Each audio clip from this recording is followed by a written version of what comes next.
Hey, what's going on? This is Ricardo of the Code 7 Podcast Network, and we are about to get started with the Dispatchers Roundtable. This is going to be round 38, but first, as always, a word from our sponsor. At InDigital, we know that public safety professionals hold themselves to a high standard. In fact, standard doesn't do it justice. In over 25 years working alongside you, carrying millions of calls over our IP networks, your dedication has inspired us. That's why our ESI Net goes beyond industry standards, not only I3 compliant, but designed to adapt to future development for a network you can count on when it matters most. Learn more at indigital.net. Have you ever met a 911 professional and asked, what's the worst call you've ever taken? Well, here's your answer. I heard your last breath the night you flipped your four-wheeler. I tried to call you the day you committed suicide by driving your car into a tree. Blue face, cold to the touch. I helped you with CPR after you found your infant face down, not breathing. It messed me up. I did everything I could, but it wasn't enough. You were with me from the beginning, Grandma. 27 years later, I took the 911 call when you died. How fitting to be there for me in the beginning, and I was there for you in the end. I miss you, Grandma. I am 911. This is but a glimpse into the world of emergency dispatch. But what is it really like to answer a call during someone's nightmare? What is the impact on the first responder answering the call? From Titletown Publishing, and available on Amazon or where you purchase your favorite books and ebooks. Imagine listening. Your worst day is our everyday. If Within the Trenches has ever taught you something, open your eyes to what it is like to be a 911 dispatcher, or has inspired you to become one, then help support us and join our Patreon. Get exclusive bonus content, one-of-a-kind swag, discounts on merchandise, ad-free early access to new episodes, and much more. To join, please visit patreon.com/WTT podcast. And if you're an industry partner, we have something for you as well. And now, for the show. This is Jordan, and you're listening to the Code 7 Podcast Network.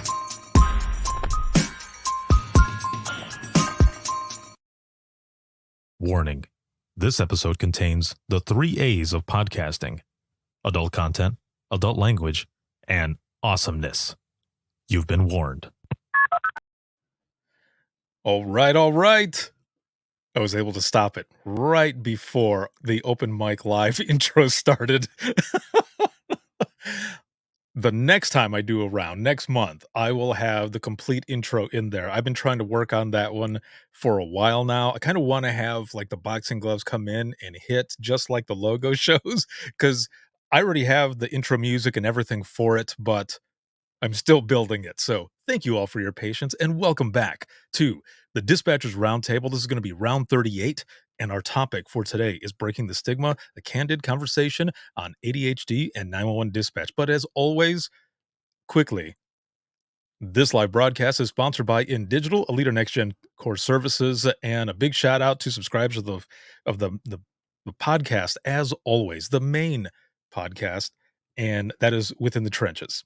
So thank you all for everything, because I wouldn't be able to do everything that I do if it wasn't for all of you who are watching, sharing, supporting, and just all of it. So thank you so very much. I'm excited for this round, and hopefully everything holds up. I was telling one of my panelists earlier that it was about 70 degrees here yesterday, and today it's like 30 now. It was snowing this morning, and it is crazy cold in this room, and it's windy. If you're able to hear it, I apologize. Hopefully you can't hear it, but it's pretty nuts outside right now.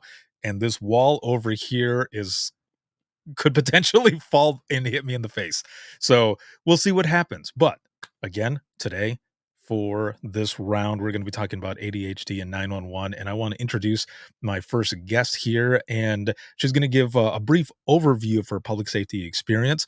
And her name is Deb Abbey, and she is a psychiatric clinician as well as a 911 dispatcher and EMT. Hi. Hello.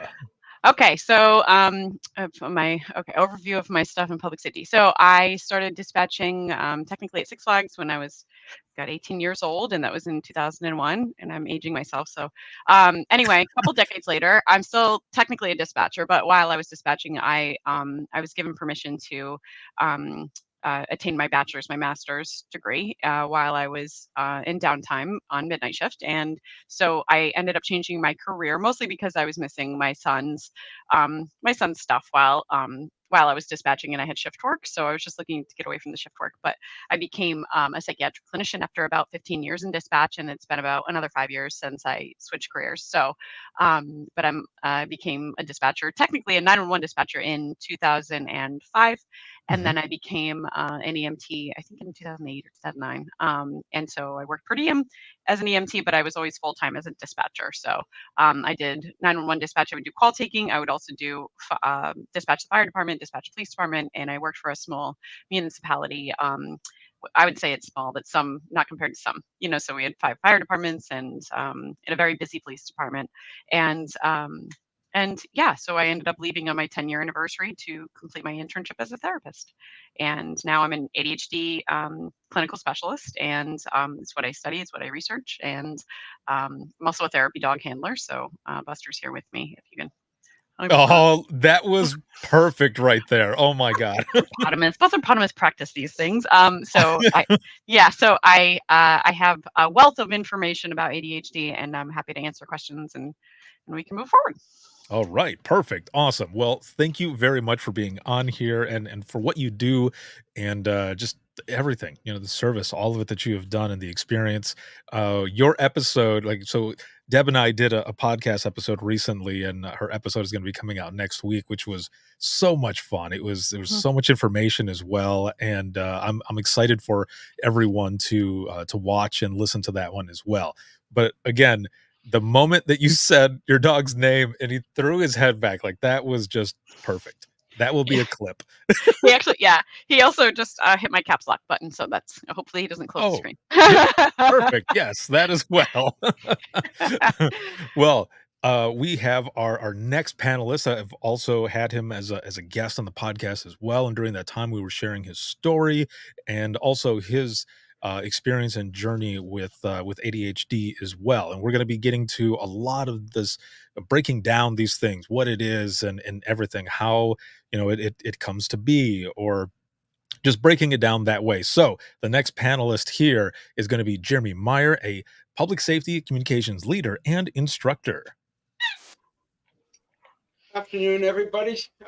Nice to be back. Jeremy Meyer, been dispatching since '92.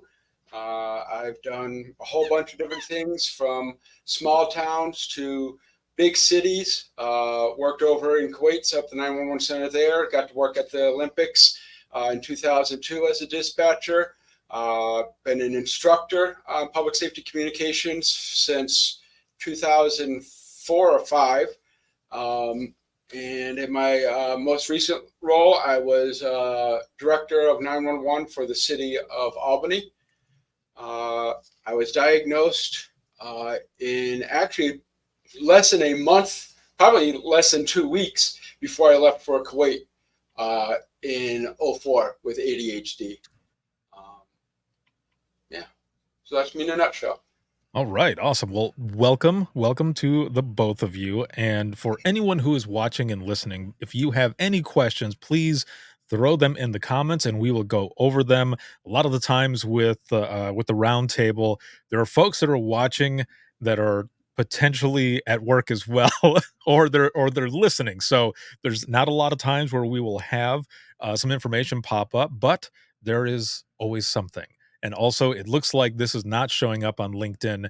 LinkedIn has been having issues lately, and that's on their side, not on the StreamYard side that we're doing right now. But either way, we're going to jump in and we're going to go ahead and do this. So I want to start with Deb, and what exactly is ADHD? I mean, you hear about it.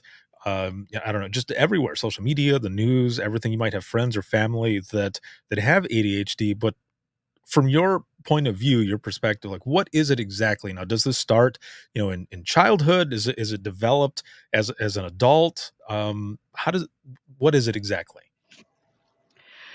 So what we're talking about is something it's genetic, right? Mhm. So they find that more times than not, and meaning like a very low percentage of people develop it after after they're born. And so, and the information that I'm gonna share right now is from Russell Barkley, who is a PhD.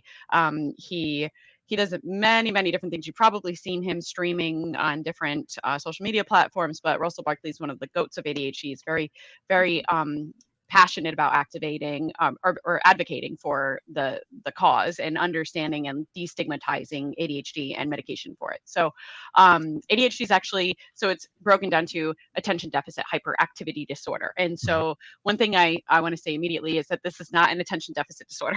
We don't have any problems paying attention to things that we're interested in. What this is an executive function disorder. And so when we say executive function disorder, so executive dysfunction, meaning anything involving your working memory and executive function, usually like, I don't know, about 6 to 7 of the major executive functions are affected when you have ADHD. And so they're looking at changing the name eventually. I'm not sure what it's going to change to, and you never know. Lots of people have different opinions about it, and so I try to like open my realm and like take in all of it. But I think the most important thing to understand is that this is not an attention deficit. And the other part I want to warn everyone is it doesn't mean that hyperactivity is not present in both inattentive type of ADHD or the hyperactive type is the only time you see it, or combined type is the only time you see it. Hyperactivity occurs in the brain. And so there's just so much information, and there's a lot of different ways that I can explain this. And so what I'll start with is, this is really something that I learned today, actually, from Russell Barkley, is that everyone has the genealogy for ADHD. Every human does, and there are traits that every single person carries. So this is really more of on a spectrum, right? And so once you meet a certain threshold on that spectrum, if you think of this like having a loss of hearing, at a certain point, they consider you to the point where you need to have a hearing aid, right? You can't hear at a normal level and you need to add a hearing aid, right? Right. And so with ADHD, at a certain point, your symptomology is going to be considered disordered. And so it's going to become a problem in your daily life, right? And so that's why we tell the difference between people that are like, oh, I don't know, I do that all the time. And oh, that happens to me sometimes. This is like when people are diagnosed with ADHD, which is what it's going to be called for now, when they're diagnosed with that, it is a problem every single day. There are multiple problems that come with it, and it is affecting their lives. Okay. So, so there are some differences in, oh, sometimes I forget my car keys, and I literally am late every single day because I'm forgetting something, you know? So I think those are the most important things to know about the title itself. That is excellent, because really quick, just a couple days ago, I simply just looked up what is ADHD, and there were so many different things, and some of them almost kind of contradicting a few spots, that I was completely confused. And I thought, well, I'm gonna leave this tab open, which I still have it open right now. But the way you explained it and everything, I love it that you're able to put it in a level that people can understand. Now, and Jeremy, I'm going to go to you here in a moment as well. But Deb, I want to ask you first. So, I guess, what are some of these symptoms? Like, what were some of the things that you noticed, or anything like that? Okay, so we talk about ADHD, and we talk about inhibition. Okay, so Mhm. there's this, like, right from childhood, you'll notice the kids with ADHD, they have a hard time not saying what they feel. Okay, and so sometimes that can get them into trouble. And so there's something that's going on with the DSM-5 and how we diagnose this. And so there's an age requirement in this diagnosis, and an age requirement doesn't appear anywhere else in the book. So I think that's something that they're going to address too. And I'm not sure. Again, this is all information from Russell Barkley. Mhm. So what I'll say is this is an inhibition and a lack of balance. Okay, so we cannot balance our emotions properly. So like we call that emotion dysregulation. Like we might be really reactive to something, and what we feel, it goes inside to outside very quickly, which is a lot of children are like that. However, the kids with ADHD really have a hard time holding in what it is that they feel or want to say. So there's a lack of inhibition, motor, verbal, cognitive difficulty in suppressing irrelevant thoughts, and there's some rapid decision making, and sometimes, thank you, Crystal. Sometimes, yes, I know, I love you too. Sometimes. Um, it can be like this decision making is just not so good, especially when you get to about the middle school age. You end up saying things or doing things that you're like, I shouldn't have done that. I don't know if you know the Hagrid syndrome, where he's like, I shouldn't have said that. I shouldn't have done that. That's much like kids with ADHD. Oh, okay. Going on throughout life, there's and there are more. Obviously, there are more symptoms, but I think these are the most prominent. Okay, and then the restlessness, the hyperactivity, like you cannot sit still or you cannot stop thinking. Okay. I was told at one point in my life that some people without ADHD can stop thinking for more than 15 minutes. Like they just stop thinking. And I was like, and they're awake? Like, they're, Right, yeah.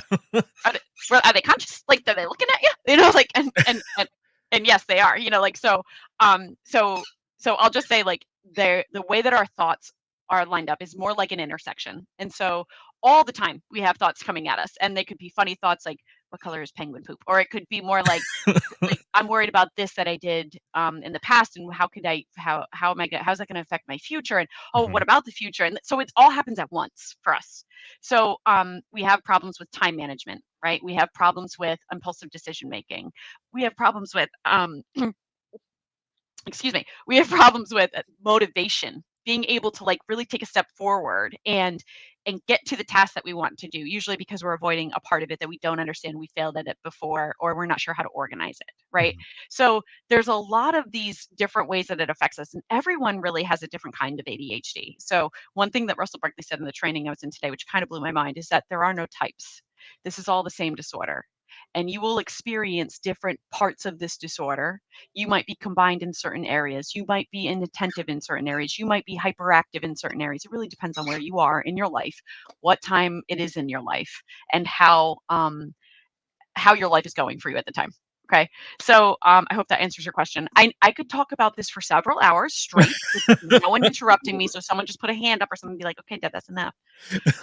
No, this is good. This is exactly the type of information that we're looking for here as well. And just so that people know who are watching and listening, if you are watching over here on either Facebook, YouTube, X, or LinkedIn, if LinkedIn is going, I'm not sure if it's still going up there or not, but it looks like there's a couple bots in the comments right now. So I'm going to delete those. But anybody else, if you want to comment or you have any questions, please throw it in the comments, and we will get to that as well. Now, going over to Jeremy, what I want to ask you, and Deb, I want to get your take on this as well. But Jeremy, first for you, what was your experience, or what has your experience been like with ADHD in dispatch, or public safety as a whole?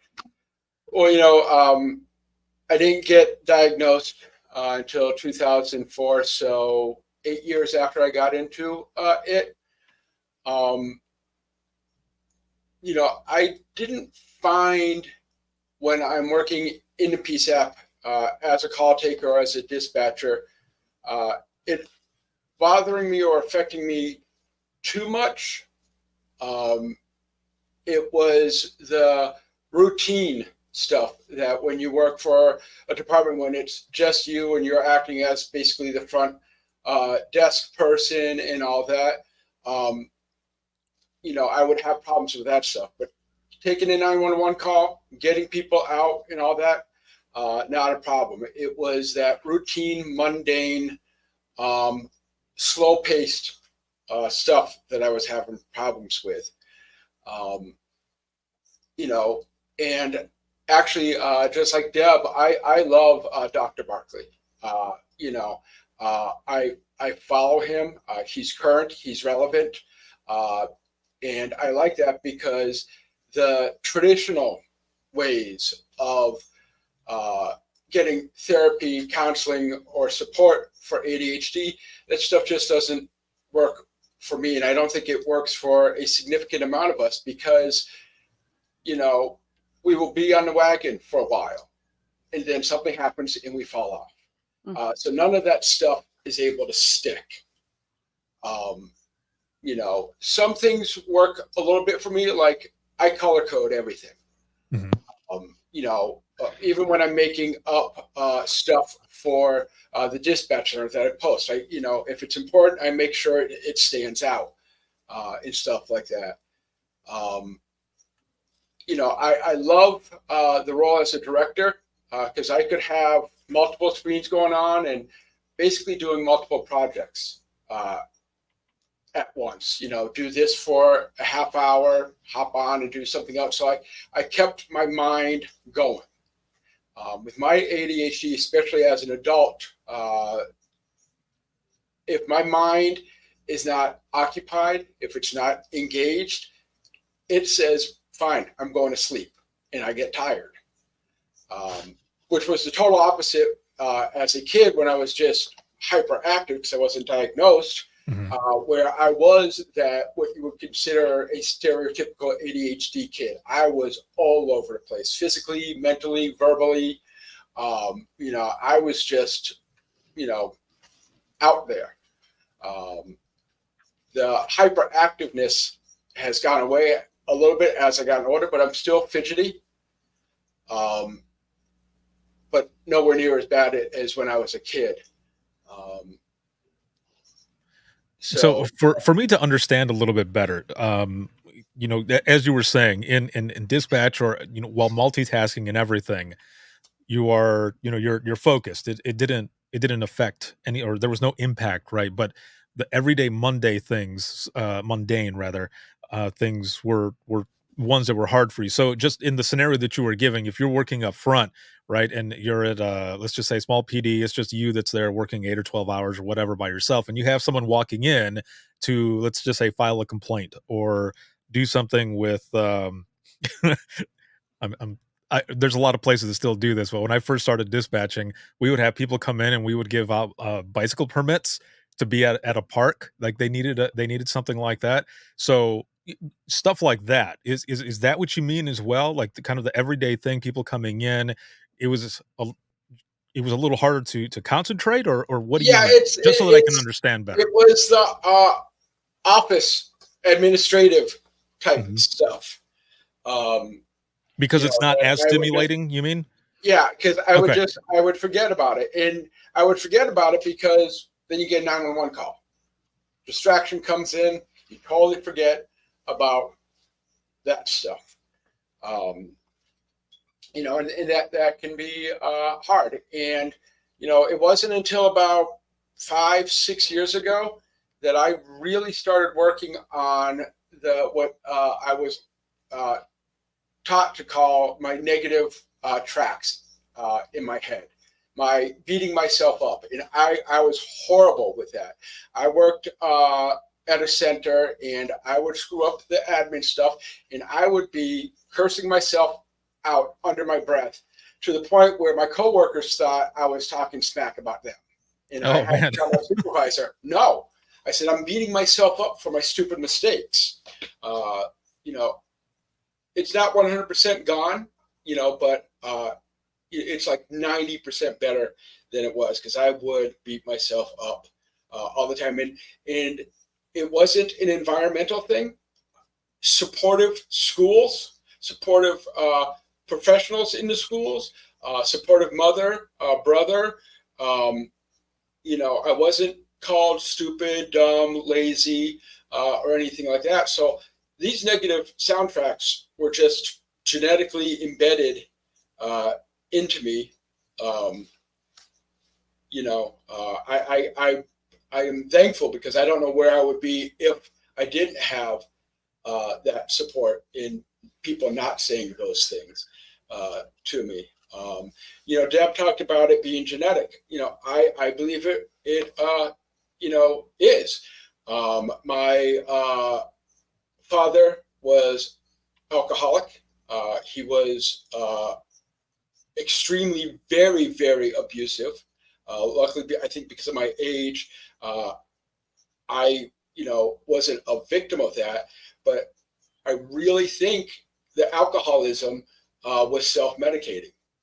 And I was also lucky he wasn't in my life either. But the alcohol was probably his self-medicating. He probably had ADHD. So. Was he ever just, and if you don't mind me asking, do you know if there was at one point ever that he was diagnosed? I mean, it kind of sounds like No, it wasn't, no. but it wasn't even really anything that you could really be diagnosed when I was in elementary school, Hmm. you know. And even if you were, it was here's Ritalin. There was no real therapy out there except for maybe cognitive stuff. So no, with him being born in the 40s, no, he was never diagnosed. I don't think he ever knew it. But Now, you mentioned how there was a lot of kind of beating yourself up, right? And when you did this happen still at any point um when you were diagnosed? After you were diagnosed, did you still go through any of that where you were kind of beating yourself up? yeah, it was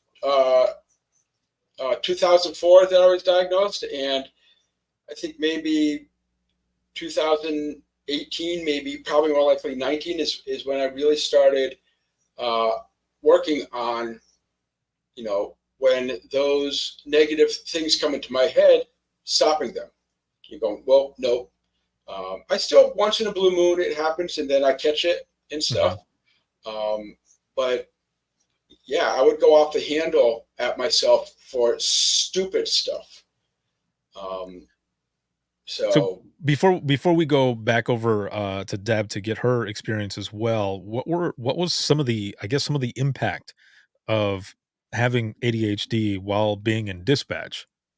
um, I think the impact really was, I don't know if boundaries would be right, but not good at playing the politics. I will politely, but still I will speak my mind to bosses, to chiefs, to mayors. That's gotten me into some hot water. I do it for right reasons, supporting my team, Mhm. because that is what it's supposed to be done like, or whatever. So it wasn't to be a jerk or whatever. I just didn't have, and still a lot of times don't have those filters that you really need to play politics in any type of leadership role. Well, I'm glad though that either way that you're able to express that passion, because those folks will now know, like, listen, I I really, believe in these certain things, and I'm going to be backing up my team. So I can see where, even though you were getting into, some hot water, there was still some praise there Yeah. to show, because of, you being open and honest and showing that passion. So I applaud you for that there as well. Now, going back to Deb, what about yourself? What about your experience with ADHD in dispatch, or as an EMT, just in public safety as a whole? What kind of impact has there been for you? Honestly, once I found out I had ADHD, it was later in my life, at early 30s. I think it was at some point my psychologist looked at me and said, "Deb, did anybody ever tell you have ADHD?" And I was like, "Huh, what?" So for me, after I read it, it felt so much better. I read the diagnosis. I think I was getting my bachelor's degree in psychology at the time, and I read the diagnosis for it, and I felt so much better. I was like, oh, Mhm. I'm not just stupid. And and so of course not, but at the same time, when I was in dispatch, I felt so alive. Like it felt Mhm. like I fit there. I fit. Like I finally found something I could do, right? And so a life of ADHD is like when you're growing up, a lot of times negative self-talk comes from things like that we don't even pay attention to, that they're like, you're moving again. You're sitting, so you have to go sharpen your pencil again. You have to go to the bathroom again. Are you okay? Are you sick? Right? Or it's like, if you don't stop shaking your leg, I'm going to send you to the principal's office. I'm not kidding. Like these things happen to us, and we're Wow. like, I cannot concentrate without moving a part of my body. Like Yeah. knowing myself now, I know my brain is seeking dopamine all the time. It's like, not enough. Where are we gonna find it? Mhm. Let's find the more interesting thing to do, right? And interesting, by the way, is not always healthy. Interesting is stimulating, but interesting can also be very unhealthy. Mhm. So it's very interesting. to speak negatively to yourself because you have to pay attention to it. If you don't listen to it, you won't learn from it, right? And that's kind of how our brains set ourselves up, right? But Right. it's also not accurate. And so we're kind of, without even knowing it, I think these things come at us. And so a lot of this, when I first started in the agency I was with for a very long time, I mean, I was terrified to make a mistake. I knew that I would forget something. I was terrified the entire time I was going to forget something very important. And I think that's from a life of having a problem with my working memory. Like I would be in the middle of something. Sometimes I'll put like my coffee in the fridge and I put my creamer back in the cabinet, and then like I'll put my cereal in the bathroom. And it's like, what am I doing? Right? Like so Yeah. like sometimes I do stuff like that. It kind of scares me. Like, am I paying attention? Right. And I don't trust myself. But instinctually, I was able to always make sure that people were safe. And I had that, I don't know, I must have had that wherewithal because of my need to survive and my ability to adapt to what I was doing. And Mhm. I think that's what made me hopefully a good dispatcher. You know, I was told there while I was there and after I left that I was a good dispatcher. So I'm gonna take the word for it. Yeah. You never know. Everybody's got their opinions, right? So Right. but what I think it really when it really hurt me was that double check all the time. I would triple check warrants, triple check file ones. And there was one time in my career I missed a file one. And I'm sorry, file one is in Connecticut, it's a stolen vehicle. Oh, Um, okay. so I missed a file one, and I was very pregnant. And I think I said this on the other podcast, but I was very pregnant, and I just out of routine flipped by the first screen, went to the second screen, didn't see it. Eventually I read it out. I said it was clear. I went back and checked it again, and I said, oh my gosh, that's not clear. And then I immediately broadcasted like operator error. Are you safe? Right. Like, and sure enough, I think I'm not sure exactly what happened, but I don't think anyone got hurt. So, and I had some coaching from my lieutenant after that, and he was very kind to me, but also like, do you know what you did? And I was like, yes. Why did you do that? And I said, did you ever just do something really dumb? And he went, yeah, I have. I was like, thank you for understanding. Yeah. And he goes, are you going to do it again? I was like, never. Yeah. Right. And sure enough, it's Believe me. quadruple check now every time I do something like that. But thankfully, that's all. That only happened once, thankfully. But I look back and think like to myself, like I must have been good at it because there weren't things that happened afterwards that had an aftermath, you know, like so. But I still have this imposter syndrome Mm. that I'm not good at anything. And high school, my guidance counselor told me not to take. You can try to take your SATs, but I don't think you're gonna make it into a college. And What? I have 2 master's degrees, and I've never gotten a B in college. Like what? Right? Like Have you reached so back out to this person to be like, "Hey, yo, check this out"? I she was older. I think she was due to retire, and I don't think Oh, okay. I forget her name, and I don't think she meant anything by it. I think what she was trying to tell me was, I don't want to see you feel like you're failing again. Mm. And she's not wrong. I don't think I would have done good at the SATs. So I think she might have been right about that, but She not knew good. something. Yeah, and college changed over time, you know, so in her fairness. But the other thing is like what I'll say, like being a clinician and looking at people that I know a lot of people in public safety, right? And so every other person I look at, I'm like, do you have ADHD? And they're like, yes. Why? I'm like, and you do, and you do, and you do, and you do. And I think that we thrive in this career. And I think that under high pressure, we don't use our emotions to make decisions. It just happens. That's Right. that rapid decision making. So if you have it where you say, I know how to prioritize this. I know which comes first. I know I have to focus on safety, officer safety, public safety, right? And if you know that immediately and you make that decision and you have ADHD, you're good at it. That's your career, right? Hmm. I think it's the same in EMS, right? Yeah. It's the same in fire, same in law enforcement, right? So when they are able to make that rapid decision and know it's a good one and be confident in it, that's when you know, like with ADHD, you know you found the place to be. Do you feel like in a way, and do you feel like you maybe had a slight advantage in like Yep. triaging in that sense Yep. as well? Yes. Yes, I do, because I think that, although this is a mental illness, this is a disorder. I Mhm. have disordered thinking. I have a disordered brain, okay? And I think what's gonna happen is it's gonna turn into a medical disorder, but who knows? So what what so it's not okay. I don't want to make it out to be something good, right? But Right. at the same time, and I think like people have thrown this word around, superhero, right? Like ADHD is my superpower, right? And Jeremy, we talked about this, where Yeah. a lot of people might look at that and say, this is not a superpower. Are you insane? You know, like, how could you say that?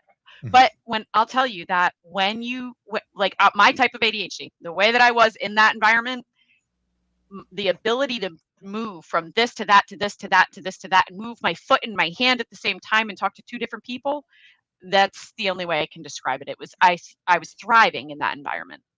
Yeah.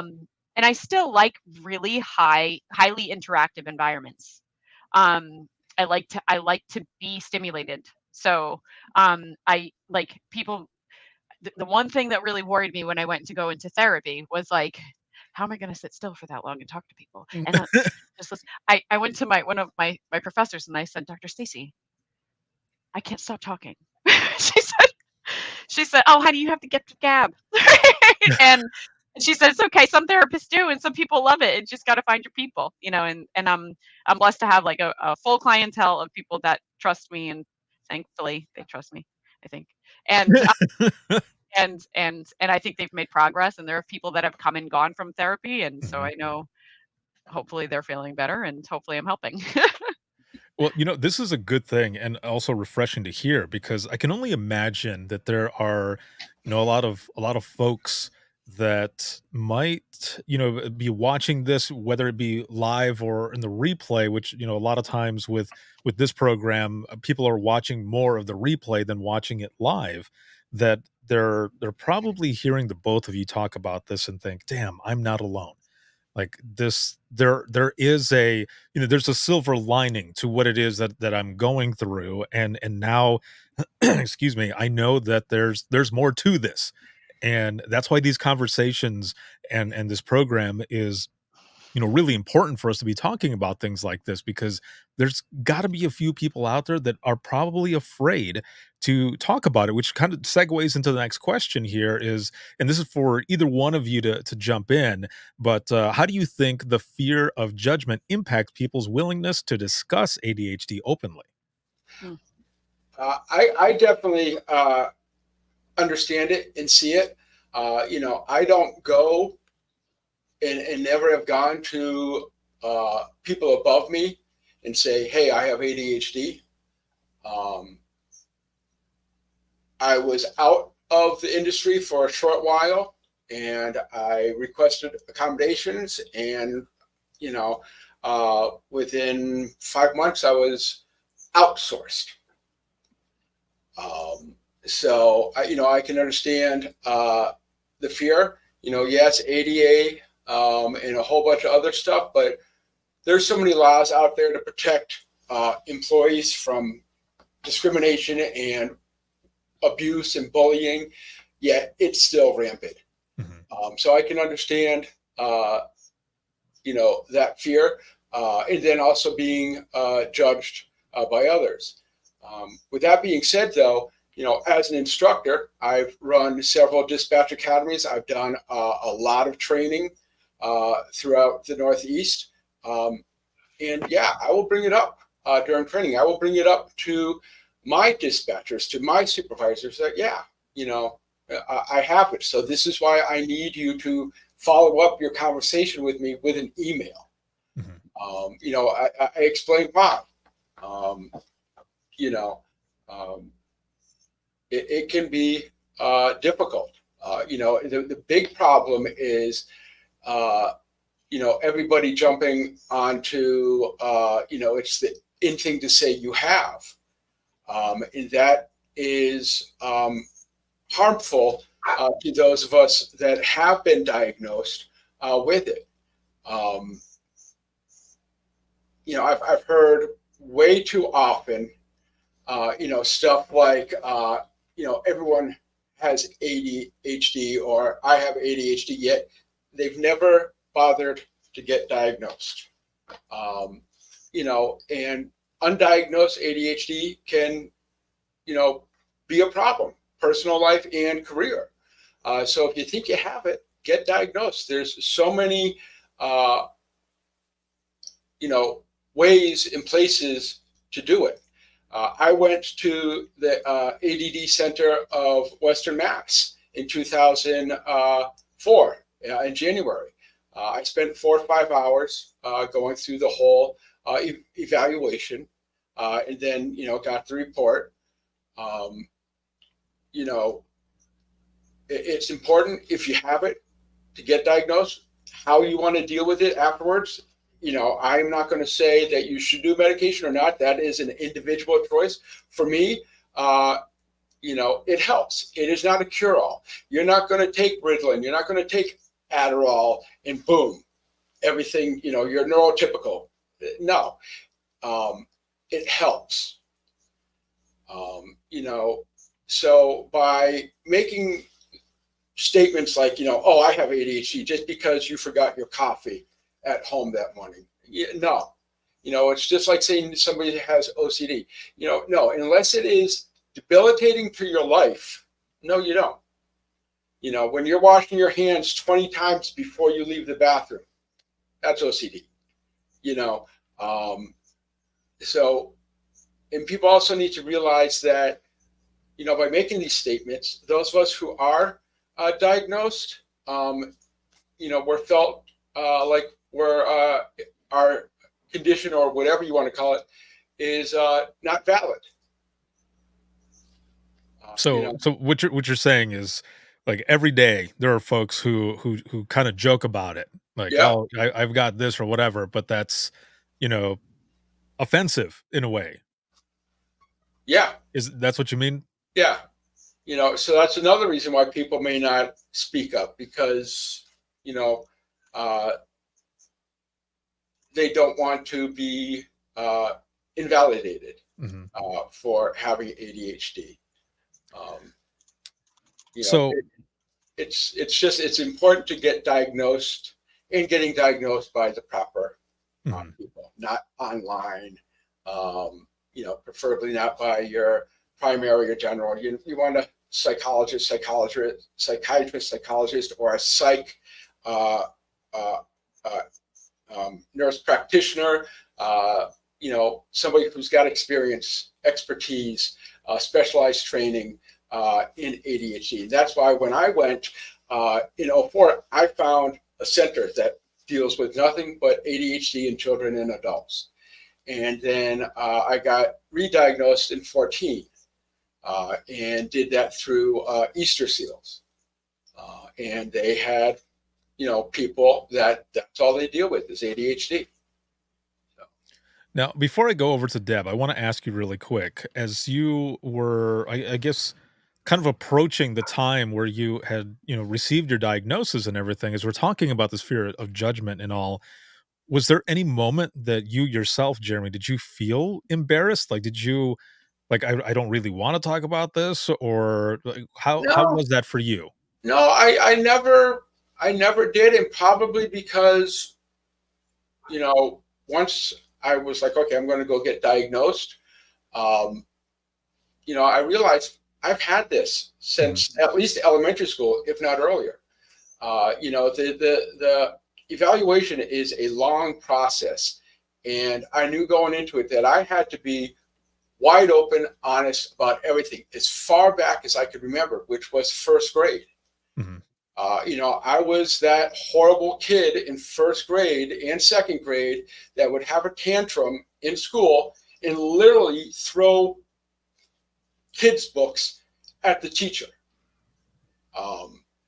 So I was open about everything from that point on until, what was I, 34, 35? Everything about education, personal life. I was 100% open about my history, because that is a big chunk of it.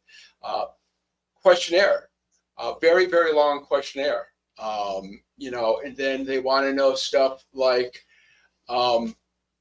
other conditions. I had anxiety and depression. At the time, I didn't realize it, but I was also a compulsive overeater. So there's a lot to it. When I got the second one, the doctor forgot to close the blinds, and I was kind of being a wise ass. And literally a wild turkey walked by. I went, ooh, turkey. Well, of course, he's thinking, okay, great, It was 100% a joke. It wasn't me going, oh, squirrel, or oh, shiny Right. object. I was trying to be funny. Yeah. The blinds got closed right after that. Well, and you know what? And this is good as well. That's why I wanted to ask you all of this. And Deb, I wanna ask you the same thing as well. But before I get your answer for that, what I want to do is I want to add up here on the screen a question that came up in the audience here, and the question is: are we dispatchers diagnosed with ADHD attracted to this type of work?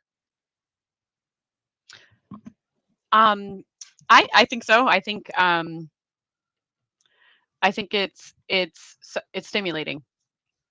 Emergency services is stimulating. Once I said this before, but our brains are lacking access to dopamine. Okay, so they're lacking the access. It's lacking the access to that. It's going to do anything to find it. Mhm. So sometimes that's waking us up in the middle of the night. Sometimes it's really focusing on negative things, really getting anxious, really um, worrying about a lot of different things. And if you don't have the wherewithal to control that and to reframe those thoughts, then it ends up taking over. So, Buster, goodness me, sir. Sorry. No, you're good. The squeakies. So I think what's really important is that we do have, like, to say that we do have these talents that are there that other people do not have. And so I'm not sure if everybody here has heard of hyperfocus. I call it hocus pocus Mhm. hyperfocus Mhm. because it is really like a magic spell that I go under where I just do that for hours. Like whatever it is I'm focused on, everything else kind of goes awry. So it's not great, because I'm not paying attention to anything else, but I'm completely fixated on one thing and I will not stop until that thing is done. Um, and so I think most importantly, remembering that, like, well, just to inform you all, there are big industries now that are kind of headhunting for people with ADHD. They're looking for people with OCD. They're looking for people with autism, and that's a big. It's a topic in industrial and organizational psychology, and they study it. But they're looking at the neurodivergent people, and they're going, "Oh, you know how to hyperfocus." Right? And, "Ooh, you're really good at, like, really narrowing down everything you need to categorize things," and that's something that people with autism do, So I think it's yeah, bipolar and fire, that's funny. Yeah, so I think it's important to say that it's not all bad, but at the same time, we have to be mindful when we are in that hyper focus. You'll forget to pay bills, you will forget about appointments, right? And that's a part of the reason why people say this all the time about ADHD, where we're like, "Oh, we have an appointment at 2 p.m., so we can't do anything else that day." It's because we usually are late for things. We have time blindness or this lack of awareness in time, and that's because it's not visual. We can't see it with our eyes. So our working memory kind of categorizes it in like it's not important. If I can't see it, it's not important, right? Even if I Mhm. do see it, if it stays in the same place all the time, still not important, right? So yeah, the time blindness kind of gets in the way, and so then at 2 p.m. when we have our appointment, we're like, we're late. Well, so there's another question that came in here, and it says, "Is there any research making a connection between trauma and PTSD and developing ADHD symptoms?" So physical trauma, yes. So if you have trauma to the right side of your prefrontal cortex, we know that you can then develop symptoms of ADHD. There are other comorbidities in medical illnesses as well, such as epilepsy or seizures. Mhm. There is also, I just read about this morning, I'm sorry. But so I think the answer is yes. However, the post-traumatic stress disorder, I'm not sure if that's been studied yet. So I know there's comorbidity with post-traumatic stress disorder, mostly because, so like if we think about ADHD, we're talking about people with a very high risk for a low life expectancy. We have a higher risk for low life expectancy than people that smoke or people that are reckless drivers or people that are or for obesity, they have a higher life expectancy than we have. We have the lowest. ADHD does. It's 11 years less. Okay. So when we talk about what was the last thing we It says, the trauma. Mhm. PTSD, right? We're talking about people that are high risk takers. Okay. So at that point, it's not even high risk taking, like saying, "Ooh, that's gonna be fun. It's gonna adrenaline. Like I'm gonna jump off the mountain." That's not what we're talking about. We're talking about we text when we drive. Like when I say we, I'm just including myself, not because I text when I drive, but because I don't want anyone to feel like I'm judging. Okay, Right, so yeah. please don't text and drive. But we Yeah. think we can do things like that. We're not paying attention all the time when we're on the road, and so it increases our chances of car accidents. Okay, it increases our chances, unfortunately, of substance use because a lot of ADHD is untreated, and that creates a very poor view of ourselves. Right, Lester, this is a serious conversation. Okay, and so so it lightens everything, right? So when we look at all of these different risk factors that we have, yes, post-traumatic stress disorder is probably comorbid at happening at the same time as ADHD because we're exposed to um, and more likely to have families that have hard things happen and have sad things happen, right? And so then we'll be more likely to be exposed to that. Also, like, people with ADHD normally have parents with ADHD. So if you have ADHD and you've been diagnosed, you've had it since you were born. Aside from a head trauma, you've had it since you were born. This isn't developed in parenting, Mhm. and it's not something that comes later. You've had it since you were born. Okay. And so these things can happen, and there's a lot that comes with it. And is it action or reaction, cause or correlation? Like we don't know yet. We can say that these two things are related, but we can't say which came first, the chicken or the egg, Right. right? Yeah. Yeah. So I hope that answers the question. Yes. Maybe probably too much. Sorry. No, hey, too much information is always good Mm. because, this person says here, will this be on replay? I need to share it with so many people, so this is good that it's going out there. And yes, the question to your question, yes, it'll be available for replay as soon as we go off air. It already starts going again. And if you're on LinkedIn, because it's not on there, I apologize, but I will post it on there as well so that everybody can see it too. So that original question, um, going for you, because we got Jeremy's side of it, but for you, Deb, it was, how do you think the fear of judgment impacts people's willingness to discuss ADHD openly? So I think that this comes down to medication. Mhm. I think if there were no medication linked to helping ADHD, then people would have no problem saying that they have it, right? So, and I think that happens for different things, like, oh, I broke my arm, oh, I broke my toe, right? Well, this is a circumstance that's out of their control. It happened, and people don't judge you for it because accidents happen, right? Mhm. But when you talk about something that is a mental illness or like disordered thinking, anxiety, depression, anything like that, it is affecting your body. Your whole body is affected by things like this. But people have a very hard time accepting that this is just because they can't see the injury, that it's not an injury, right? And so I'm not saying mental illness is an injury. It's not. We think that trauma might be an actual injury to the brain and that Mhm. ADHD might actually be a medical illness, but we'll get there. Um, but I also think it's important to say that the stigma comes around the substances. Okay. And so these substances at one time were abused. But I'm going to make a solid point here. And it's that people with ADHD, when they take medication, a lot of times they say to themselves 3 hours later, I think I forgot my medication. I'm not sure if I took it today. So it's not creating an addiction.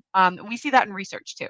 We see Mhm. that it's not worsening an addiction. Addiction comes from childhood stress and trauma. This is something that Dr. Gabor Mate goes over pretty religiously all the time when he trains people that work in mental illness, right? So a lot of addiction stems from there. So what I'm saying is, if you have ADHD, someone that has ADHD, and they've now abused their psychostimulants. This is because of their stress and trauma. This is not because they have ADHD and they need more and they need more and they need more. Generally, they're able to find in research that you are much less likely to abuse substances with proper use of ADHD stimulant medication, meaning you are 6 times more likely to become a substance user and self-medicate if you are not properly treated with medication for ADHD as a child. And that's not to say that every child with ADHD needs medication. Again, everyone is different. Every ADHD is different. It's all over the place, right? However, it depends on how much of a problem it is for that child to fit into the normal thing of society, right? Like, so if you don't want your child to take ADHD medication and you're fine with homeschooling them, and that's what you want to do, more power to you. Great, right? But we have a public school system that has rules for respect, safety, responsibility. And in order to meet those needs, a lot of their inhibition isn't there. They're not able to make those decisions. And so they just get in trouble all day instead of being medicated and instead of coming over that stigma. Kids are now acting out all day and getting in trouble all day with when they could be medicated and they could be to a place where they're like, oh, I feel better about myself because I'm not in trouble all day. Right. I'm making better decisions. I have inhibition now, right? Oh, man. And I'll say one more thing about ADHD medication. I didn't take it until I was 39. I was starting my PhD program. It took me 6.5 hours to read a 20-page paper, which is embarrassingly long. Okay. And I was interested. My second master's degree is in forensic psychology. It's an interesting topic. Okay. So, Hmm. so it was not that it was not interesting. It was that I could not focus. And so I finally went to my primary care. I said, listen, 6.5 hours. And he was like, okay, we're going to try the Adderall. Right. So I'll tell you, and I'll use the terms of a guy that I know. He explained this as it was an emotional moment for me. The first time I took psychostimulant medication, it was an emotional moment for me because I finally felt like I got it. I finally felt like whatever piece was missing for me is now here. So I think if we're breaking the stigma, we're sharing that, first of all, there's a lot of research about ADHD, okay? 12 to 1,500 research papers a year, okay? Dr. Russell Barkley is reading 35 to 40 pages. I'm sorry, 35 to 40 research papers, which are 20 pages each. So what about like 800 something a year or a week? I'm sorry, 800 pages a week. He's reading about ADHD. This is rapidly developing. We're learning more and more every day.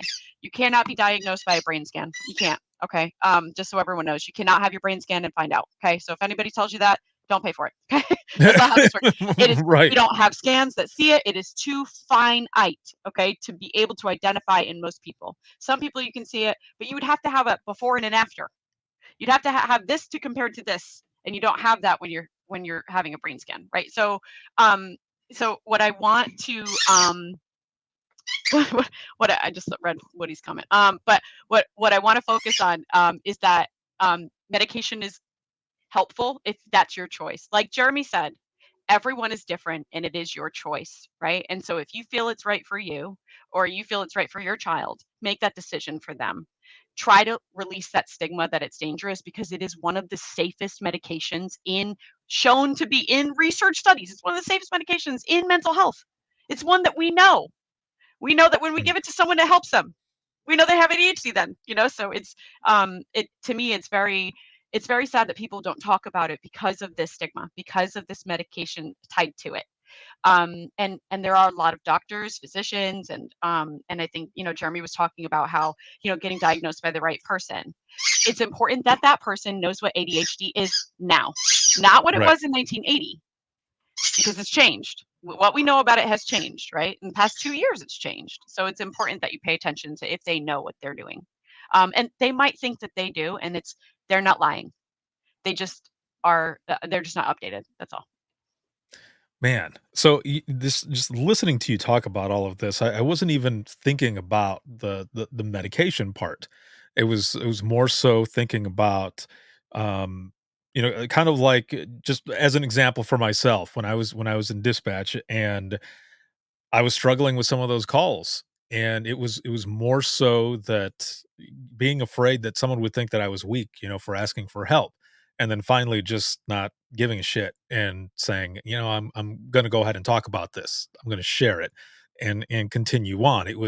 That part of the stigma, that fear of someone thinking that I was weak, not so much any medication that I might have to take, I don't know, for any reason is what I'm saying. So this part of it, this is this is eye-opening as well, because I'll be honest, I wasn't expecting for you to mention that part of it, that, that a lot of people might have, a fear because of whatever medication might come with it, that people might be like, "Oh, you're on medication," which hearing you say it and me saying it out loud, I'm like, "Oh, yeah, no, that makes sense," that someone would feel that way.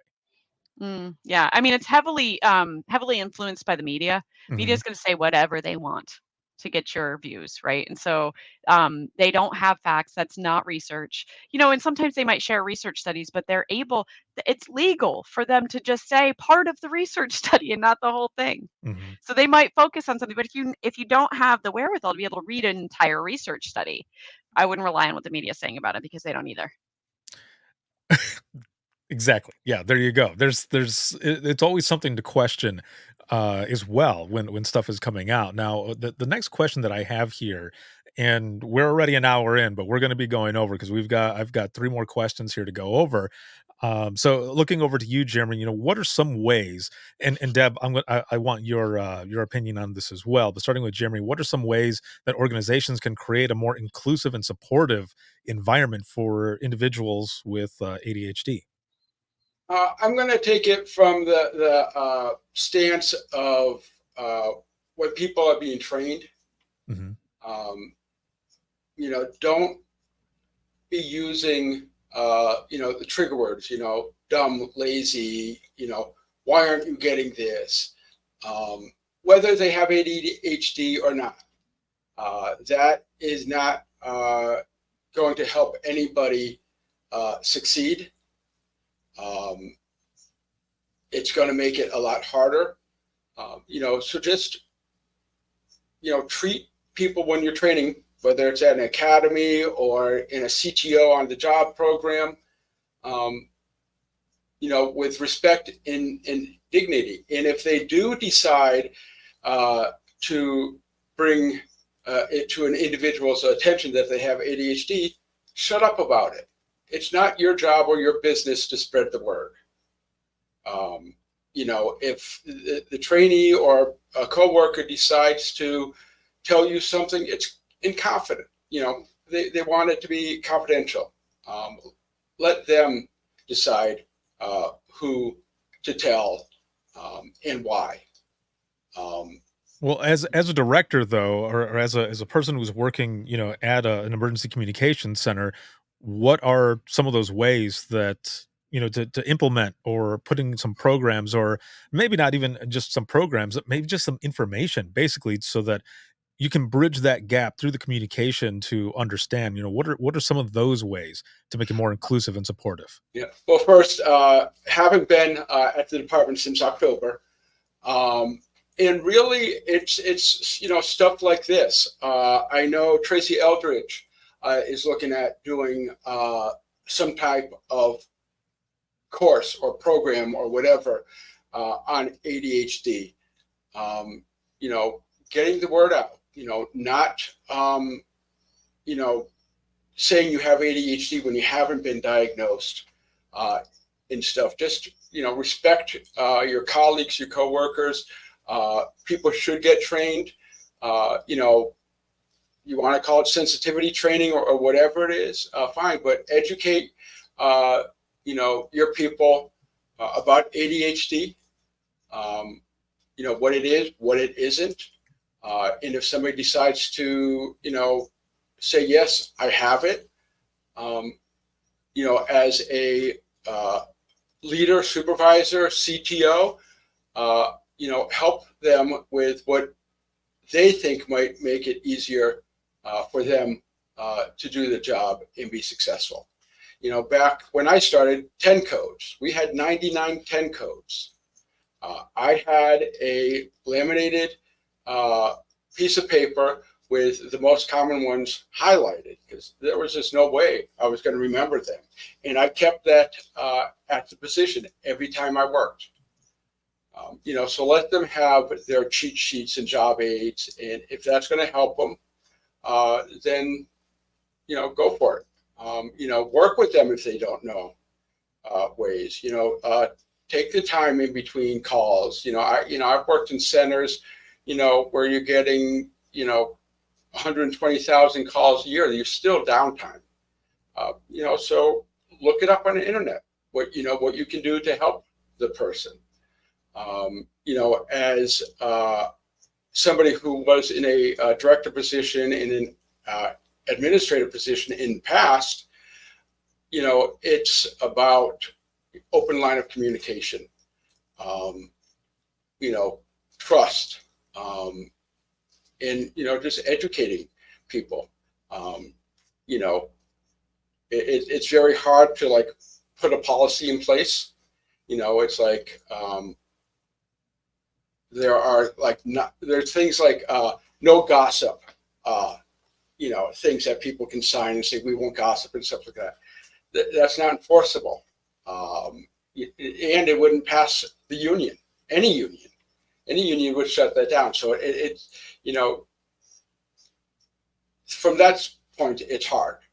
So you just have to work with your people, and if you hear something or am told something, keep it in check. That makes perfect sense. And going over to Deb, the same question. What are some ways that organizations can create a more inclusive and supportive environment for individuals with ADHD? But I also want to add, for those, there's folks that are out there that might want to create some courses or whichever that have to do with this, with ADHD or anything like that. Are there any dangers for doing something like that for someone who's creating it, who is not a clinician? I think there's a lot of coaches out there. Just a reminder, things that you Mhm, see from coaches. I'm not saying that they all don't know what they're doing, because some of them take their jobs very seriously, and I learn mhm. from them. I Right. think that they are very dedicated. But I see ADHD coaches saying very destructive and terrible things to people, and not fully understanding and kind of regurgitating information they've seen on a podcast or something, trying to get more followers or get more information. So be careful of coaches. I would say if they're giving you skill-based intervention, then that's probably helpful. But if it's not helpful for you, it's not going to help. It'll help half for the other. Like, so it Mhm. depends on the person. So um, I would say if you're developing a training, you should probably have, just so that, I mean, at that point you're taking liability. I'm going to teach you how to handle this, right? And if something goes awry and someone says, well, I've developed, a substance use issue because this person trained us that we can't do this or we have to do that.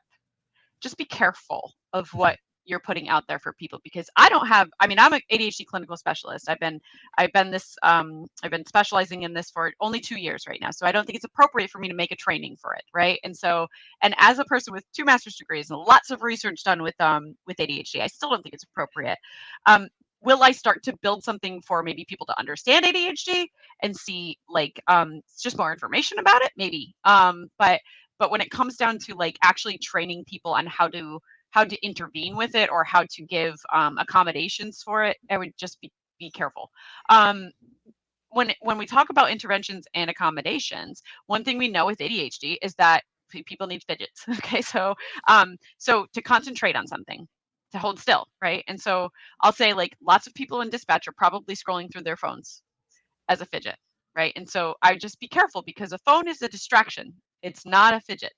It's taking you fully off of what you're doing, right? And so it needs to be something in your secondary awareness. We have primary awareness and secondary awareness. And with ADHD, that's a very strong difference. Okay. So you're talking about, am I paying attention to one or the others? Okay. Like, is my attention fully focused on what I'm listening to, or is it in my secondary awareness, where I think that I'm distracting myself enough to concentrate, but I'm not, right?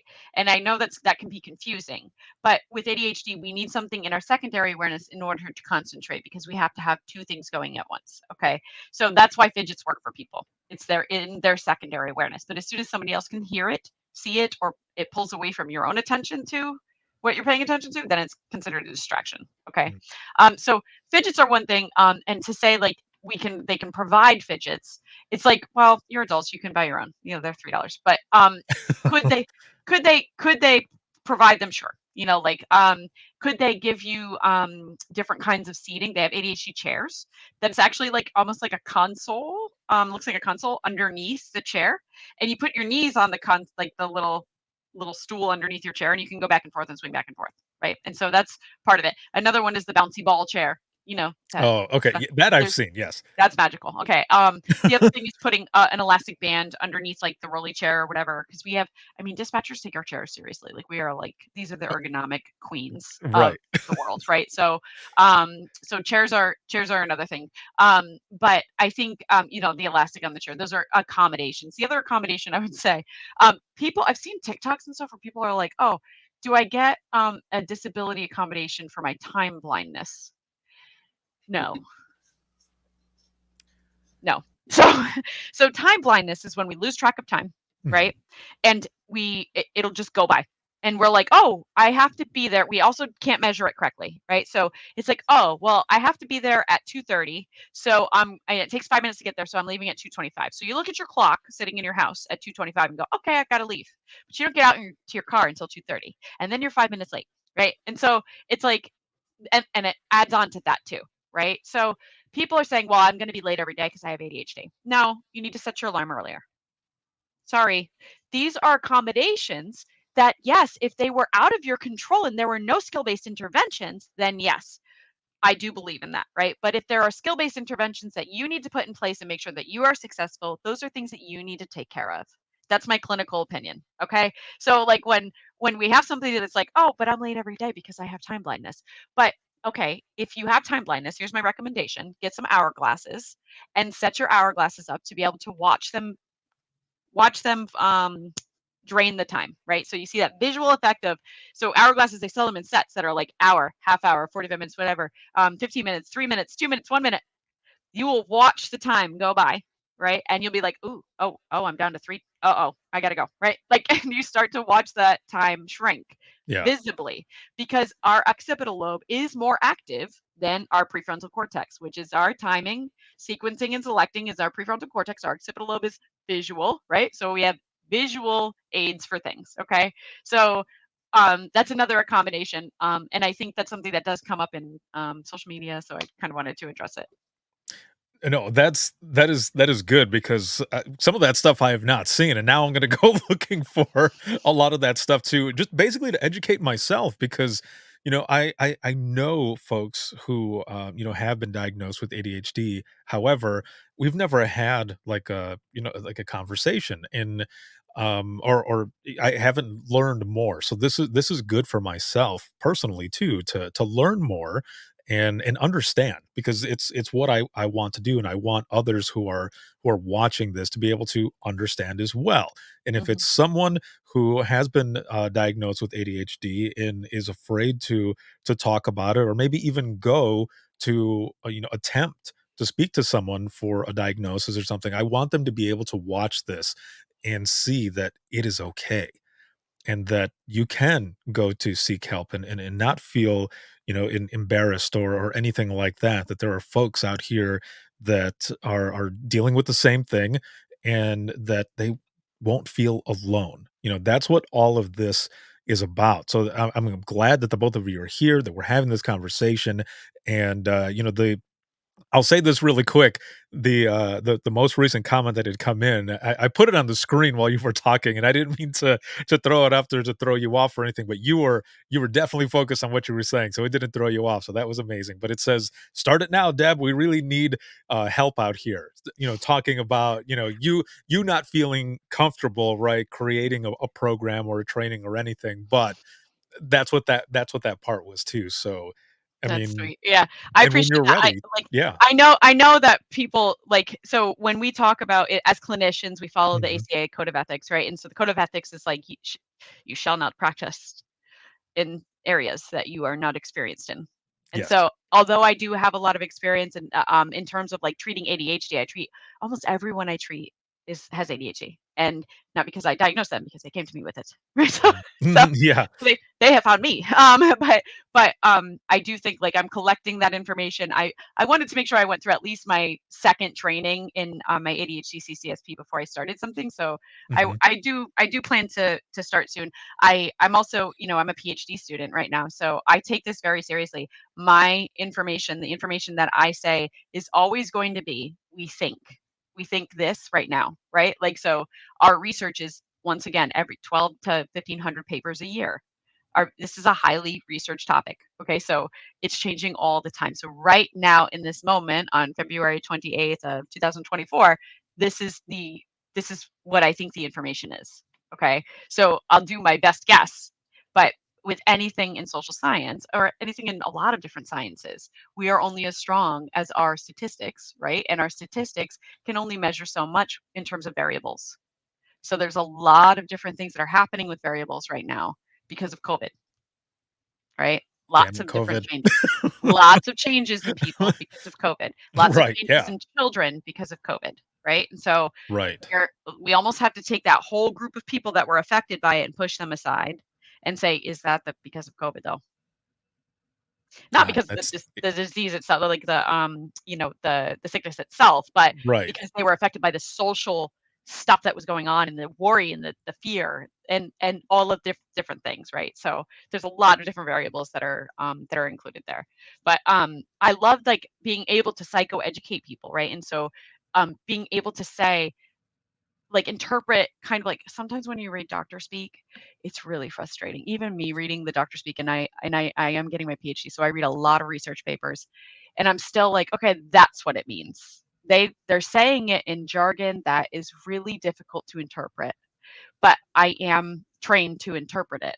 So I listen to mostly PhD level podcasts, like so when I'm getting this information, I'm trying to interpret it in terms that like people understand.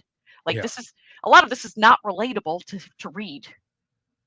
It's hard to say, like, but putting it in examples is something that I've just become really good at, and like taking things like cognitive behavioral therapy, right? Like for ADHD, it's also relating cognitive behavioral therapy to the fact that we have been brought up with a life of shame and guilt for making mistakes every single day. We are constantly too much or not enough. We never fit in anywhere. We are always odd.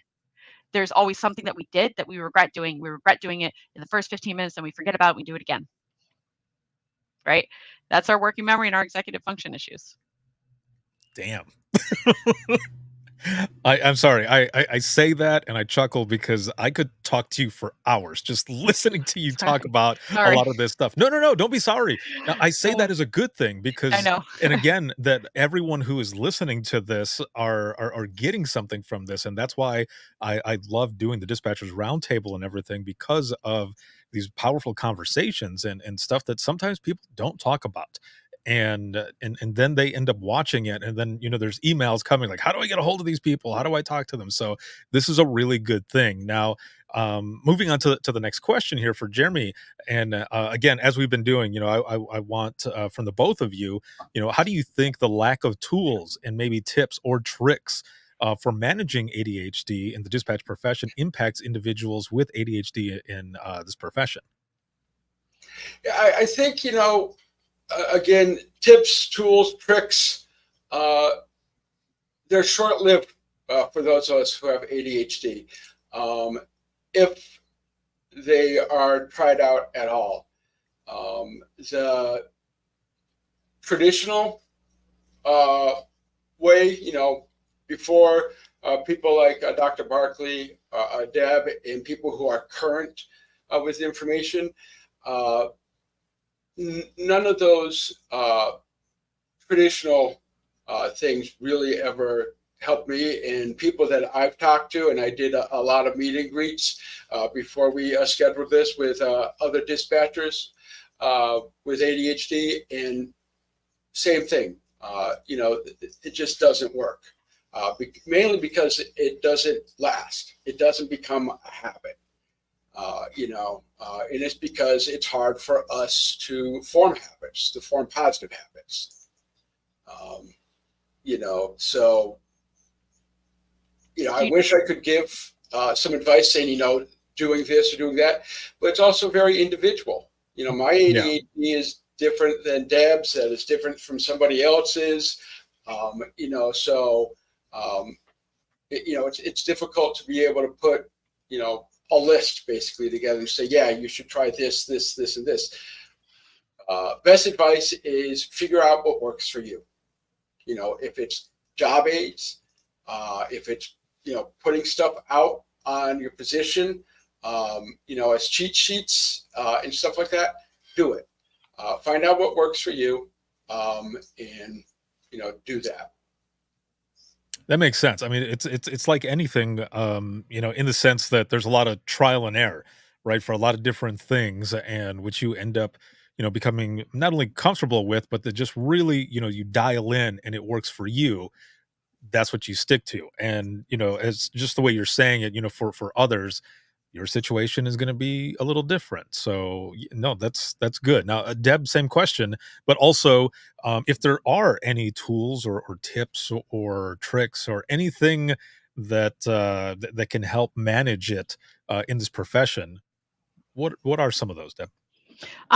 Okay, so when you say like nothing sticks, right? And so I resonate with that completely, trust me. But what I think you need to understand is that as long as you make something fun, it's gonna stick. Okay, so Hmm. you have to make it Yeah. fun. Okay, and so that sometimes that means changing it. Okay, one thing that happens for people with ADHD, a lot of times we're disorganized in terms of like calendars and stuff like that. I have like 5 Google calendars, and also a paper planner. Sometimes I don't open my paper planner for months, and and that's when that self judgment comes into place. I failed something again.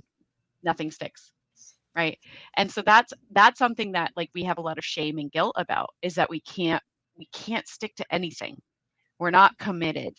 We don't have that self-discipline. And in fairness, it's our brains that don't have it.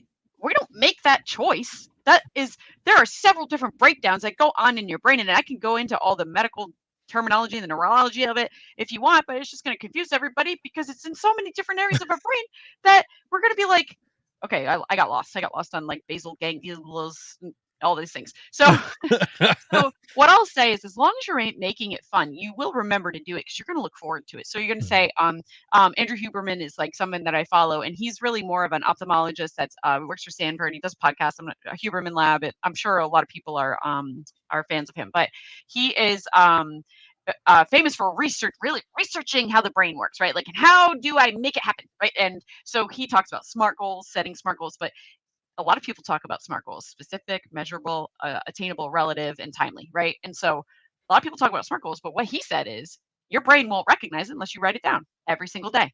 You got to write it down, and that's when your brain's going to say, "Oh, I have to write down my SMART goal today," and then in 3 months, it'll probably happen because I'm going to work through it every day, and my brain's going to recognize that, right? And so your brain does things that you would be like, I didn't know that. It didn't tell me it was going to do that. Like, and I'm not controlling that. And so how am I doing that? And you're going to catch that throughout your life, right? But one thing is like the pretty colors, right? Color coding things that Jeremy said. That's important for us. We are stimulated.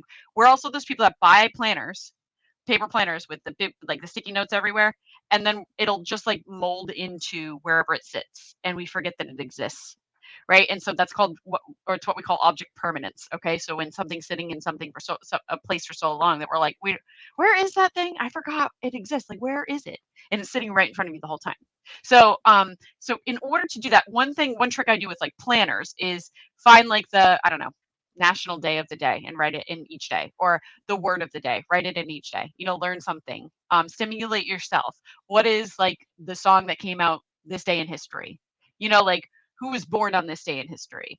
What's the horoscope today? I don't care what it is. Whatever you're interested in, write it down on the top of your planner. Okay. Every single day, that's going to be something new that's exciting that brings you back to your planner. Okay. And if you put these skills in place, you will stick to it. And then there's going to be times where you don't. That's why we don't get planners that have numbers and days in it already. We get the empty planners. And then when you go to the next page the next week and you didn't fill out the past 3 weeks, there's no guilt. There's no reminder of I don't follow through with things. You just go to the next week and you fill in your planner and you say, okay, anyway, this week, and these are my goals for the week, and this is what I'm going to do, and you can have it done. The other thing I would say is free dopamine for planners, and a planner is a skill for people with ADHD. So planners, free dopamine is going back through your day and adding what you did instead of what you were supposed to do. Don't write down what you're supposed to do that day. It probably won't get done. Go back and add everything that you did. I'm going to guarantee that you're going to go back through your day and be like, wow, I am powerful. I've done a lot, okay, that you forgot about. Oh, that's right. I did handle. Oh, that's right. I did talk to that person. Go back and, put in your half-hour time slots or whatever. I do recommend paper planners for every one of my clients. This is important. Russell Barkley will also tell you, keep a notebook in your pocket with a pencil, write things down. Write it down. You will forget. People will be in the middle of a conversation and be like, I have a dentist appointment at 9:00 tomorrow. And then you're like, checking out? Like, I will forget it. I have dentist appointment tomorrow. Dentist appointment. What did he just say? Right? Like, and if you don't write that down in the moment and you're going to be rude and write something down, you're going to be like, I have ADHD. I have to write something down. Hold on. Right? Like, and then you come back. Right? So, just a couple tricks. There's a lot of different skills I could talk about. I just don't want to take too much time. I just hope that helps. No, that is good. That's one main one, and I can imagine a lot of people that are watching this again, whether it be live or in the replay, that they're going to be taking a lot of these notes because this is really good information and information that people want and need.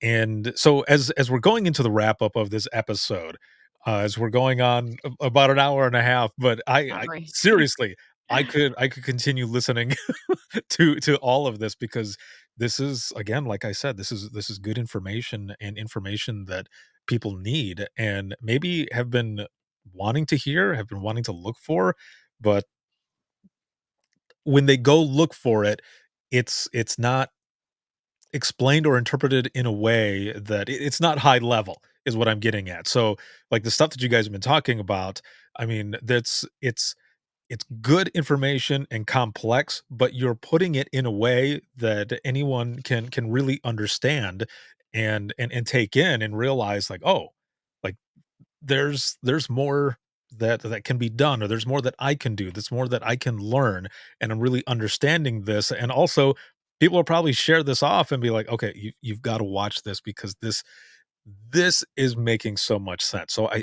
thank the both of you for being on here, but I want to ask the both of you as well as we're going into the wrap up of this round 38, which has been an excellent one.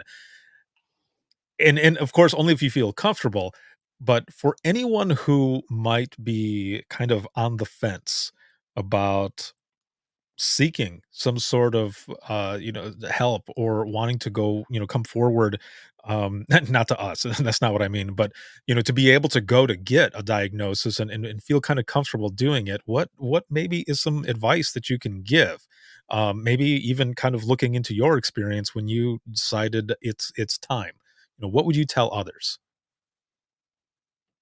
Jeremy, we'll go with you. Um, you know, do your research. If you're going to do it, make sure you find somebody that is going to, evaluate you properly, and that you can build a trust with. Be 100% open and honest. I didn't find it, scary when I went and got diagnosed. If people want resources, I'm on Facebook. They can always message me, and what I have, I can give. Deb is the expert here on this, so she probably would be able to do a much better job. But as a peer too, if they just need to talk, we can talk on Facebook Messenger, and I would do what I can to make them feel comfortable about, the decision of going to get evaluated. Excellent. How about you, Deb? I would say a couple of things. It really depends on what state you're in, who you're looking for to diagnose this. It depends on state laws is sticky about the ability to prescribe medication for psychostimulants comes down to a special kind of license for certain kinds of doctors. In Connecticut, our physician assistants don't treat psychiatric disorders typically. sometimes they work under a psychiatrist, but typically they don't. In other states, I'm not sure how that works, but if you're looking for an ADHD diagnosis, you're saying to yourself, like, all this stuff is resonating and it's a problem. I'm having a problem with these things. Okay. It's not just that it happens once in a while. This is every day. It's really frustrating me. I'm letting myself down. I feel like I'm letting everybody else down in my life. I don't know what I'm doing. And I think I need help. That's when you want to go and see a psychotherapist, right? And so therapists can include licensed professional counselors, licensed clinical social workers, licensed marriage and family therapists. That's a level of therapy that's a clinical, right? And so aside from that, you have the medical providers, okay? And so then it would start with like a psychiatric APRN, and then it would oh, I'm sorry, I skipped this poor psychologist. There's so you have your clinicians, I'm sorry, the licensed clinical social worker, licensed professional counselor, but then you also have PsyDs, which is a PsyD is like a psychologist with kind of like a PhD, but it's a clinical degree. Okay. And then you also have a PhD. They do not prescribe medication. PhDs do not prescribe medication. Okay. Medical people prescribe medication. Okay. So everyone that's a PsyD or a PhD or an LCSW, LPC, or a LMFT, they can diagnose you if they're comfortable, if they have a specialty of ADHD. That's what you're looking for. Okay. So I have a specialty of ADHD. I'm only comfortable once in a while. I'm sorry, after a while, when I see someone with ADHD and I've gotten to know them, and I can give them the like, so say it's an adult, it's an assessment that they can complete, and I make my determination clinically there. I will still refer them to a psychiatric provider, medical provider, who's going to then do their own assessment and decide whether or not they think that person has ADHD, right? And so I guess, sorry, it was a long answer, but No, but this is good. so yeah, so if you look online, there are so many telehealth providers. Okay, we are out here. We're working from home and we are happy doing it. Okay, and I think that my clients in therapy, they're fully engaged. We do well in treatment, especially adults with ADHD. They do well in treatment, stimulating. We have good conversations. So don't be afraid to do telehealth. Don't be afraid to ask about it. Ask the person, have a consultation with them, ask them, hi, I think that I'm concerned that I have ADHD. It's really causing a problem in my life. Please let me know what I need to do, or if this is something you're comfortable talking with me about. And that provider will be very honest with you and say, I'm not comfortable treating ADHD. I'm sorry. You'll have to find a specialist. Okay. And so if you're looking for medication, once again, you're going to a medical provider. Okay. APRN, a physician assistant, or a medical doctor, MD or DO. Okay. That is perfect. That is exactly what I was looking for, especially for those in the audience who are saying, this is going to be on replay and everything. So there are more folks that are going to be checking this out, and all of the excellent information that the both of you have provided and shared here. So how can people reach out to, if they even have questions or want to connect with you on social media? How can people get a hold of you? I know, Jeremy, you had mentioned already before, on Facebook or LinkedIn or anything like that. But either way, for the both of you, how can people get some more information? Go ahead. No, go okay. ahead. Okay. So I would say reach out to me on LinkedIn. I have a social media. You don't want to know my personal views on things. So just go on. Trust me, Jeremy and Ricardo are on my Facebook. And probably like, this girl is hilarious, and also are she okay? Right? I love it. It's awesome. Yeah, no, but if you can contact me on LinkedIn, and I cannot give you. Oh, one thing I wanted to catch and just reframe is when you said to give advice, I don't give advice. Okay, so doctors and lawyers give advice. I give guidance. Okay, and so Perfect. if you were looking for my guidance, and you are saying, hey, do you think this person's legitimate? I can check their licensure, their post-nominals. Those are all those letters behind our names. I can check those to tell you whether or not that person is a coach, or whether that person is a licensed professional that knows what they're doing. I can tell you that, but you'll have to give me some time to get back to you, especially if there's a lot of people that come and ask me. So just be patient with me, but I'll get back to each person as they come. And so LinkedIn, I'm Deborah Abbey, LPC, LLC. I put my first and last name on here so that people can contact me. You can also reach me at deb@deborahAbbey.com. So it's like the easiest thing ever. Deb@deborahAbbey.com. It's all spelled right there. So Perfect. Deb. By the way, DeborahAbbey.com doesn't exist, and I'm the only person that exists in that company. So Very nice. that's just me. Yeah. Yeah. And then Jeremy, Yeah. you as well. So you had mentioned Facebook already, but any other way if anyone has questions. Facebook would be the best way. Jeremy Meyer, RPL. I'm on I think all the public safety dispatch related groups and stuff like that. But yeah, they can just private message me and I will get back to them, as soon as possible, usually the same day. Sounds good. All right. Well, excellent. Thank you both so very much for being on this round and kicking off the Dispatchers Roundtable, round 38. But for the rest of 2024, I've got a lot of other things that are going to be coming up. So I will be right back here with the both of you in just one moment. And for those who are watching and listening, thank you all for being here. And again, as I mentioned, for this kickoff of the Dispatchers Roundtable, it has been a while since I've done a DRT broadcast, and it's just because I have been busy as hell. So I apologize, but there's going to be a lot more coming up. I already have other rounds that are being planned out. So if you have any comments, questions, or you ever want to be a guest on the show, please send me an email to wttpodcast@gmail.com. Once again, that is wttpodcast@gmail.com. And you can hook me up with a topic. If there's a specific topic that you're looking for that you would like to be to have discussed and go, just learn more about, please send me an email. Again, wttpodcast@gmail.com.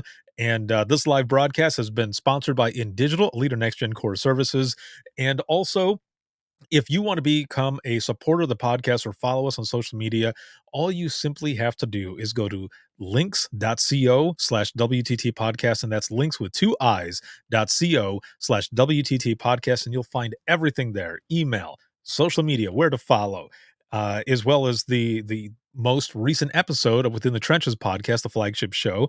And there's so many other things that you can find on there. The Imagine Listening book, if you want to be a guest on the flagship show, if you are a new dispatcher, current or seasoned, and or if you're recently retired or been retired for years, whichever, I would love to have you on the podcast to share your story. So hit me up with that as well. There's a button on there to schedule an episode. There are options for 30 minutes and 60 minutes, but I would just say to hit the 60 minutes because we're going to be recording an episode and the time goes by fast. So make sure to hit me up there. Again, that is links.co, and that's links with 2 i's, and then .co/WTT podcast. This can be seen on Facebook, LinkedIn Live, YouTube, X, as well as Instagram. And then for the flagship show, Within the Trenches podcast, you can listen 24/7 on Apple Podcasts, iHeartRadio, Spotify, your favorite podcasting app, and withinthetrenches.net.